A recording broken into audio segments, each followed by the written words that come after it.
Donc, bonjour Laurent Marissal des éditions clandestines SLND, donc pour Sans lieu ni date. Mm. Euh, vous vous appelez aussi Painterman, Oui. voilà, parce que vous êtes peintre, ou plus ou moins peintre, Si, peintre. ouais. Et, et éditeur, puisque vous avez des activités de peinture qui passent par l'édition aussi. Je fais des journaux. Voilà. Voilà. Avec à chaque fois une dimension hyper picturale. Oui, c'est-à-dire que la page est considérée dimension picturale, c'est-à-dire qu'en fait, le nada me sert à documenter les actions picturales que je réalise. Donc, en fait, c'est né de ça, c'est né du désir de documenter des actions. J'ai commencé comme gardien au musée Gustave Moreau et j'ai détourné mon temps de travail. Détendant mon temps de travail, il a fallu trouver des formes pour rendre compte de ce détournement du temps de travail. Ça fut d'abord des photos, des prises de notes, tout ça, bref. J'en ai fait un livre, mais l'utilisation de la photo ne me satisfaisait pas. Donc, quelques temps plus tard, j'ai pensé à l'utilisation du dessin, qui me paraissait au départ une régression par rapport à ma pratique précédente, mais voilà. Et donc je me suis dit qu'en fait non, c'était pas du tout régressif puisque le dessin était pour moi l'équivalent de l'écriture que j'utilisais. C'était une manière de retenir ces actions qui étaient furtives. Ça s'est développé essentiellement au Canada, ce travail. Et au Canada, moi je fais des actions furtives au Canada. Ça a donné lieu à un livre, Principe 3, et à une revue qui s'appelle Nada, qui vient de K. Césure Nada. Donc au départ, le titre vient de K en moins Nada. Et cette revue était affichée dans le couloir de Skoll à Montréal. Skoll étant un centre d'art. Et donc c'était une revue affiche. J'utilisais le dessin parce que le dessin me permet de dire aux lecteurs ce qu'il faut regarder, aux spectateurs ce qu'il faut regarder avec une photo, toutes les informations dedans, c'est pas quoi. Enfin, ça me permet d'être beaucoup plus précis. Et puis surtout, ça me permettait, avec l'utilisation de la couleur, parfois d'ailleurs il n'y a que de la couleur, pour moi, de rendre compte de l'expérience. C'est-à-dire que la couleur, elle témoigne du rapport sensible que j'ai avec l'action. Ça, la photo, je ne sais pas faire. Peut-être des gens qui savent le faire, moi je ne sais pas. Par contre, étant peintre, la couleur, elle parle, mais sans message, mais elle exprime quoi, elle est de l'ordre du sensible. Et ça me permettait d'agir à l'insu du spectateur. C'est-à-dire que le spectateur, il a deux informations. Il y a l'action, qui vient en marge, et qui paraît être le sujet du journal, puis il y a la couleur qui vient dans son dos agir. Et donc ça actualise l'action. La couleur me permet d'actualiser l'action passée et de transformer l'action passée en action présente, puisque c'est la couleur qui agit maintenant. Et donc, est-ce que c'est ça qui fait de c'est ça qui rend tes actions picturales ou Oui. D'accord. Donc elles sont picturalisées a posteriori. Alors elles sont picturalisées à double, c'est coup double quoi en fait.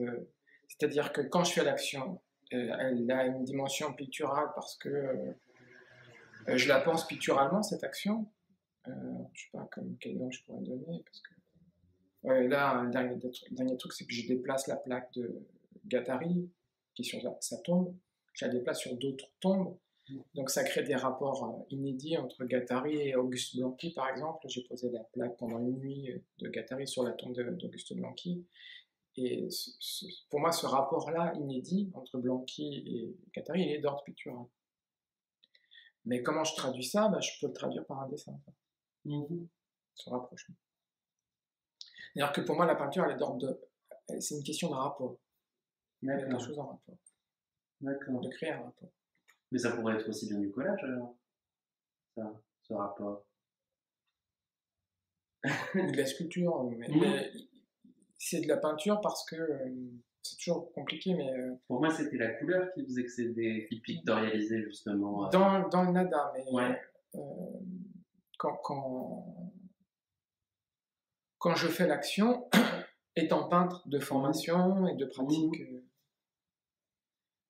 c'est pas du tout de la même. Je ne pense pas de la même manière que par exemple, si c'était un épicier qui le faisait. Enfin, je prends toujours cet exemple quand on me pose la question, parce que c'est pas la première fois qu'on me dit peindre, mais tu peins pas. Il n'y a pas de tableau, je prends les mains dans les poches, tout ça, ok.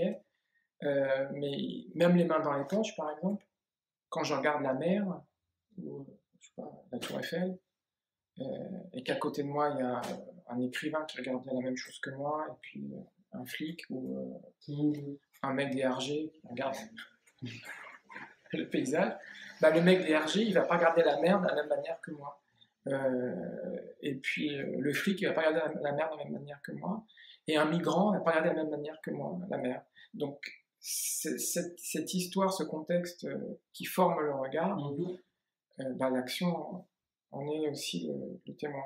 Donc à ce moment-là, c'est pictural parce qu'il y a un lien avec la représentation, parce que quand tu déplaces par exemple la plaque de Guattari, tu crées une situation, une représentation, tu crées un point de vue. Pas une représentation, parce que justement, le problème avec le dessin, c'est que ça paraît être de la représentation. Or, pour moi, c'est pas de la représentation, c'est de la présentation, c'est de l'expression. C'est-à-dire que sans le dessin, le truc n'existe pas. J'ai fait tout ça tout seul, sans témoin, sans rien. Et le dessin peut exister tout seul, donc il existe en tant que tel. Il n'est pas à la place d'eux, il est une actualisation de ce que j'ai fait, mais en même temps, ce que j'ai fait n'a aucun rapport avec sa traduction. Donc pour moi, il y a deux temps dans l'œuvre. Il y a le temps de l'action, le temps de son expression, mais le temps de son expression est aussi une action pour moi. Donc je ne mets pas dos à dos. C'est pas une représentation en tout cas. D'accord.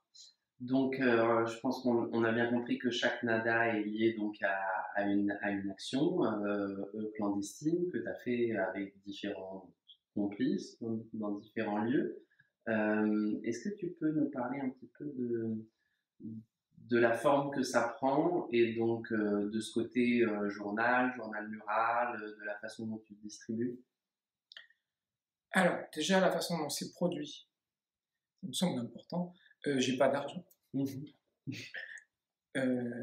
Donc, je cherche pas à en avoir non plus, d'ailleurs. Je refuse pas non plus. J'ai un problème, c'est pas un problème, j'ai un rapport très libre avec l'argent, et l'argent a un rapport très libre avec moi. Et donc, Nada existe par la reprise individuelle et par les économies que je peux réaliser en ne payant pas ma carte Orange. Enfin, on passe notre niveau. Voilà. Donc la production, parfois, elle est produite par des tiers.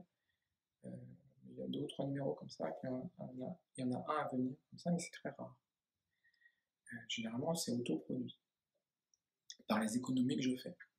Ou bien je vais pas au cinéma pendant 2 ans. Ça me permet de produire un nada. J'y allais 1 fois par mois. J'avais à peu près une production d'un nada. Et donc je télécharge des films à la place d'aller. Voilà, enfin, c'est des petites économies comme ça, mais au final, ça me permet de produire. C'est des économies à la con, mais ça me permet de produire. Et donc tu l'imprimes sur papier journal parce qu'il y a l'idée que c'est comme au Canada un journal mural qui justement peut revenir à cette dimension picturale. Voilà, c'est l'idée que c'est un grand format, que la couleur peut s'étendre, mais en même temps que c'est fragile, que ça va sûrement périr et que ça va nécessiter soit une réimpression, soit d'accepter que ça disparaisse. Donc tout ça est intégré dedans. L'idée que ça fane un peu, là aussi m'intéresse, parce que les couleurs fanent un peu moins vite que le papier. Donc ça crée des... Et où est-ce qu'on peut trouver Nada? En ligne ou en me rencontrant dans la rue par hasard. Enfin, parce que je ne diffuse pas, c'est très peu d'exemplaires, et je les donne généralement. C'est marqué prix libre, mais... voilà, Oui, c'est rare, parce C'est que plus des quand échanges. tu dis prix libre, on te donne un billet en échange, quoi. Voilà, c'est ça. Mais voilà, j'échange avec toi, j'échange avec des gens. Mhm. En fait, c'est des échanges où c'est donné, parce que, voilà, ou bien quand les gens veulent par exemple la collection complète, bah, là c'est le contraire, c'est plus du tout prix libre, c'est plus. Là, Là, faut vous verrez. payer cher parce que c'est la contrepartie du don. Et à un moment donné, pour produire, il faut aussi que à un moment donné, je m'y retrouve. Et il y a une série complète qui a été achetée déjà. Et ça me permet aussi de produire. Donc il n'y a pas que le vol qui me permet de produire, il y a aussi les achats Par une par les institution. Et, et pourquoi est-ce que tu fais ça? Alors ça me garantit une certaine autonomie. Mhm. Ayant un rapport un petit peu difficile avec l'institution, avec les galeries, non pas que je refuse, hein, je dis toujours oui. Mais la nature de mon travail fait en sorte que finalement on dit non. Donc bah, ça me permet d'être autonome. Je ne sais pas si je devrais dire ça, c'est peut-être pas trop stratégique, mais. Et c'est quoi cette nature de ton travail qui fait qu'on finit toujours par te dire non? C'est la provocation? Non, c'est chercher la petite bête ou c'est malgré moi. Je suis en fait une très grande naïveté. Je n'imagine pas les conséquences de mon travail parce que je donne les conditions de production et ça, c'est des trucs qu'il ne faut pas faire. C'est-à-dire que,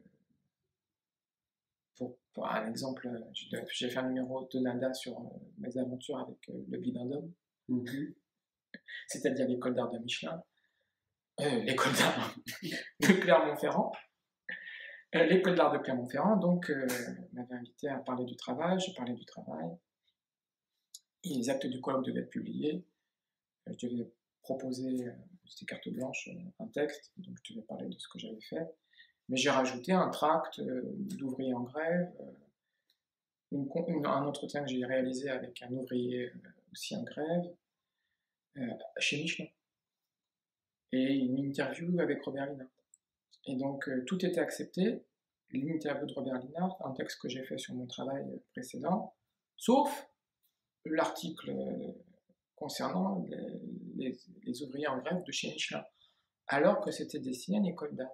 Mais il se trouve que dans la commission administrative de cette école, il y a un responsable de l'école de Michelin et Michelin donne un peu d'argent à l'école. Donc il ne fallait pas parler de Michelin.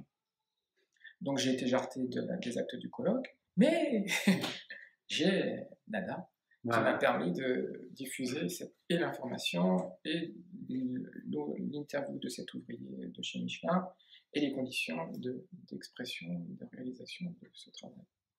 Donc c'est une forme de contestation aussi, Nada Contestation, on peut le voir comme ça. Moi, je dis juste, c'est des faits. Je sais pas.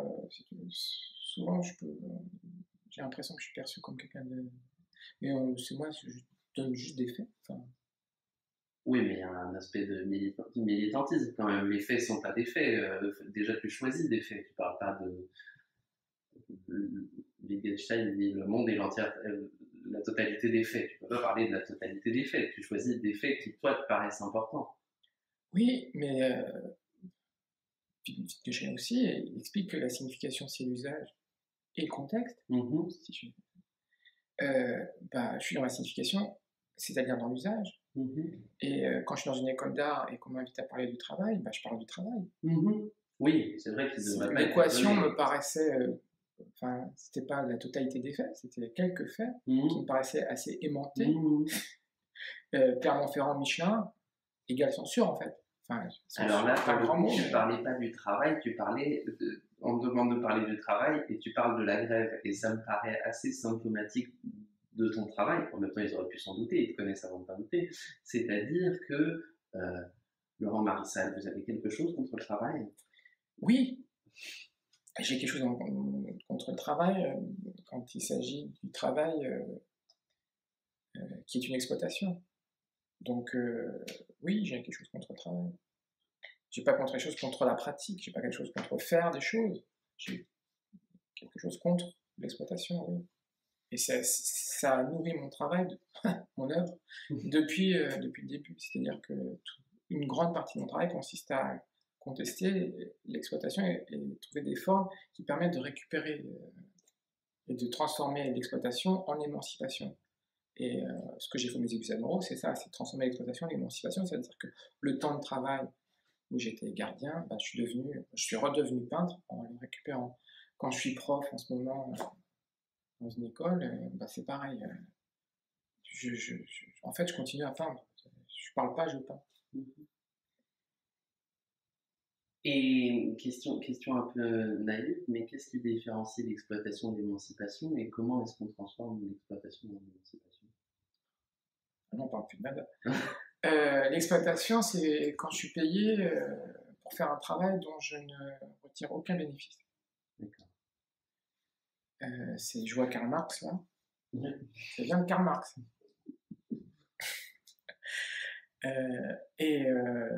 L'émancipation, bah, c'est le contraire. C'est d'arriver à tirer les bénéfices de son travail. D'accord. Et